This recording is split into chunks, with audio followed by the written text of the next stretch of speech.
Hello and a warm welcome from me, Lee Anthony Davis, here on my YouTube channel. Today is Monday the 24th of January, and yes, it's part 3 of my Doctor Who Super Quiz. More on that in a moment. Just to give someone a shout out, I'd like to thank Aaron Baker for becoming my group expert on my group called the Official Blake 7 group on Facebook. Thank you very much. It will be a worthy addition to my group because I've seen most of his stuff on Twitter and it's bloody good. He's been doing some reviews of Blake 7 through first and second series, so I was really proud that he decided yes, he will take the job on. Thank you very much, Aaron, and for that I'm going to give you a plug. As you know, he's got a YouTube channel. I think he's got about 15 to 20 subscribers. There's good content on there. I've been on there myself. I think it's John Pertwee and Tom Baker, but Tom Baker is his real area. So anyway, get subscribing to that channel straight away because it's worthy of at least a couple of subscribers anyway. And also, he's got, as far as I know, he's got a page and a group out today as well called, I think it's called the, I can't remember, I think it's called the Absolute, I've remembered now, it's called the Absolute Doctor Who Classics page and the Absolute Doctor Who Classics group. They're out now on Facebook, so if you like the classic stuff, that page and group is the one to be on. I want to go on there, but he hasn't offered me an invite yet, so hopefully, fingers crossed. Anyway, so that was the most important thing to say. Also, I wanted to say that I'm close to finishing my 5th resolution. Basically, I've done 4 of them. I'm not going to go on about them. You can see them in my other videos, what I've completed. But I've got another 6 to go, and the 5th one is close at hand. It's the one where I'm writing a script and then going to send it off to the BBC. At the moment, as I've mentioned earlier, it's been typed out. I've done the script, it's been typed out, and I should receive it in the next few days. When I do, I will show it to you here on my YouTube channel. I'll take a photo, what you call a screenshot, and put it on Facebook and Twitter and everything, just to prove that it's not something I made up. It's I'll tell you what it's about before I go move on. It's called Vanacek. It's about this private eye who goes to the darkest places where these blackguards are to be found, where even the law or nobody else would investigate. And he's a journalist, obviously, and he actually goes and comes up against vampires and Aztecs, the real life Aztecs, aliens. It's all there. I've done 3 stories, but one of them is actually nearly complete. So anyway, fingers crossed for that. I'll show it here on the YouTube channel. So I'll show you the script and I'll do a screenshot on Facebook. So anyway, enough of that. Enough of that rubbish. Let's get on with why you're here. Yes, it's part 3 of my Doctor Who Super Quiz, and I'm not going to sort of slow down today. I'm going to get on with it. So, if you've got a pen and paper handy, which you should have done while you were listening to me talking, which should have made you leave the room right away, we should be ready to go. It's going to be 23 questions. I'll explain why, because some of them are yes and no answers. So I thought I'd throw in a couple more extra ones. So anyway, are you ready to go? Let's play the Doctor Who Super Quiz for part 3. Alright then, here we go. Question 1. Who said? Now, this is celebrities that have said something on Doctor Who. Their quotes, that is. They actually said it about certain adventures that they watched and how it changed their lives or whatever. But they gave quotes on this. So here we go. Question 1. Who said it's funny because it's funny in his mouth? Whatever that means. That's question 1. Question 2. This massive circle with Sylvester's face was delivered to the office and no one knew what to do with it. Who said that? Question 3. This is another quote. Often when you're in the middle of shooting, you forget what's in the script. Right, question 4. Never think you're too old for comic books. Question 5. Who said this? Look, I'm fed up of doing the Doctor. It's not necessary. The kids want to see monsters. I'll repeat that one again because it was a bit of a long question. That who said, "Look, I'm fed up of doing the Doctor. It's not necessary. The kids want to see monsters." Right. Question 5. I think that's right. 1, 2, 3, 4, 5. Yeah. Here we go. Question 5. His admiration for Gala and the female would be great with a Cyberwoman. Question 6. A cushions. Yeah, that's right. I find a cushion quite random. A cushion, not that weird, but when it's your own face. Whatever that means. I'll repeat that one because it's a bit convoluted, so I'll do it again. I find a cushion quite random. A cushion's not that weird, but when it's your own face. Apparently, somebody said that about when they watched Doctor Who. So these are all celebrities, by the way. So you can watch this video and listen to the questions again if you missed them. Right, I'm now going to move on to question 8. This one is Bob Baker. You remember Bob Baker, K9, and he wrote some stories for Doctor Who in the 70s and did quite a bit. And here we got which Bob Baker and Dave Martin Doctor Who story was originally, that was his partner, was originally going to be set in a post-revolutionary England of the 1990s. I don't mean his partner as in, shut that door type of thing. I mean his writing partner. So Dave Martin and Bob Baker were a sort of double act, like Morecambe and Wise was for comedy, they were for writing.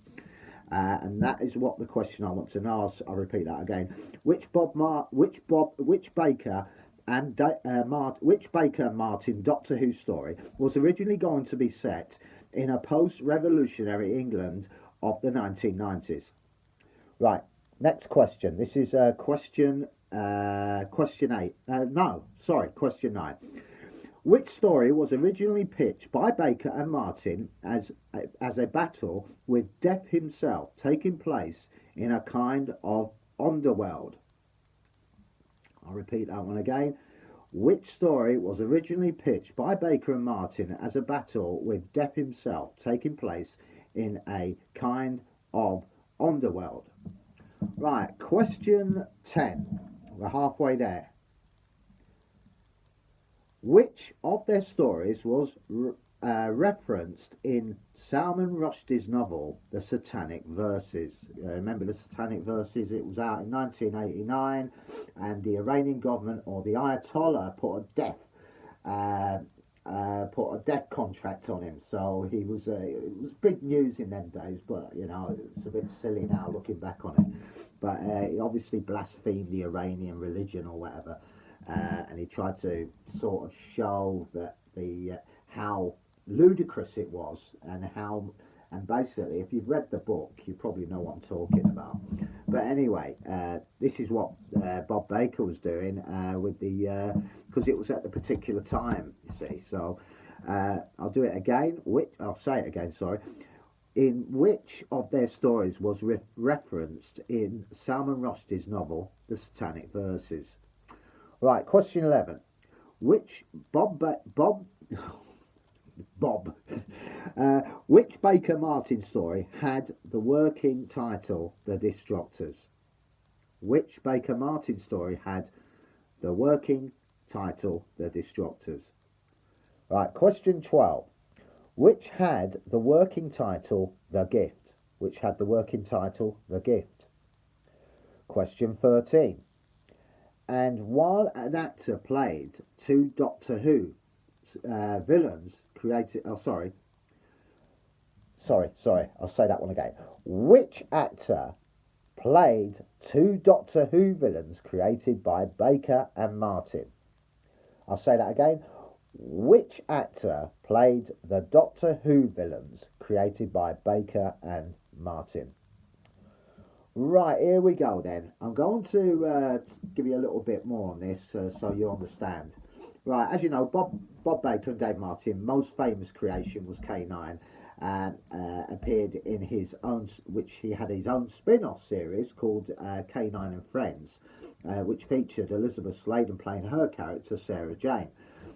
It was about 40 years ago. I remember it. I think it was around Christmas 1981 it was launched. And it was meant to be a sort of launch pad for a series of K9 adventures, but it never materialised.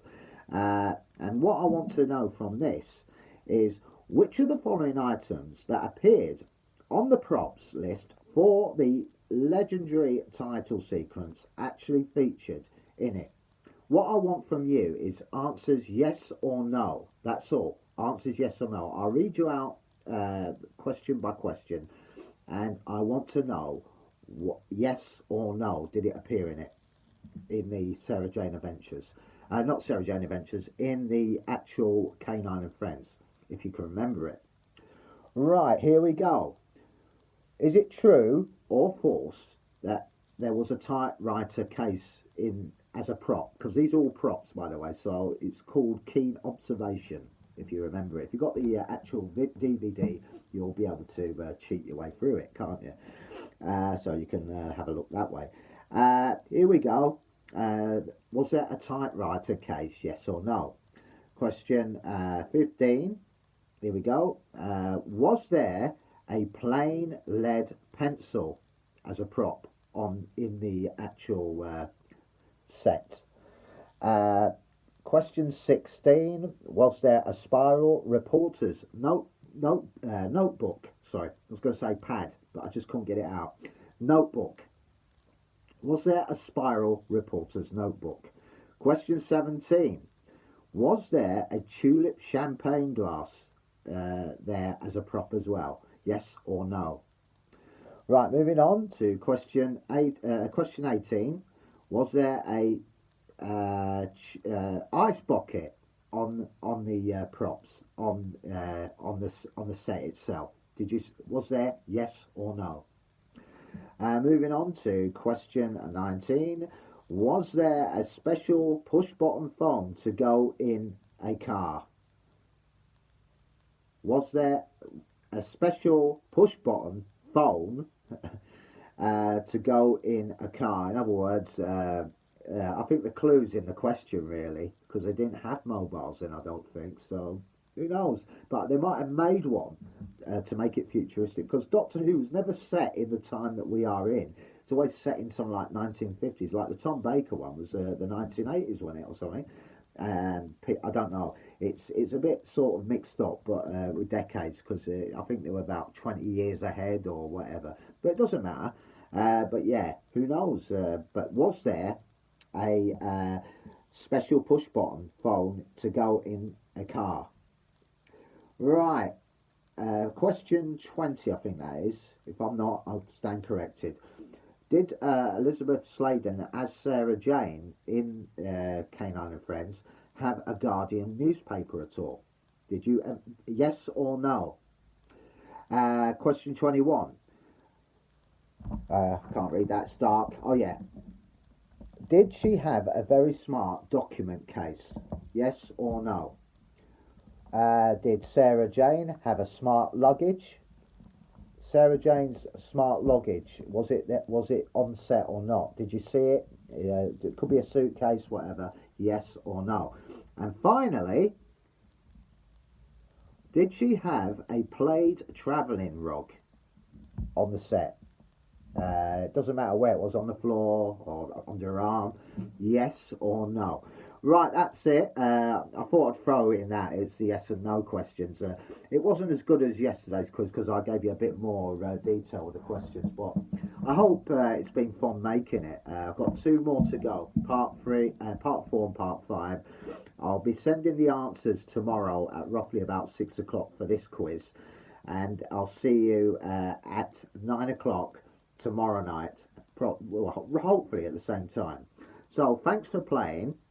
I'll post the link up on Twitter and Facebook, so if you want to join when you see this video, all the better. Get yourself a pen and paper and have a bit of fun. So anyway, it's thanks from me to you for watching me and putting up with my complete and utter bollocks of these questions that I can't even read them properly. It's my handwriting, I can't even read it. Anyway, thank you very much. I appreciate that. I hope you do well, and I'll see you this time tomorrow at 9 o'clock. Bye for now.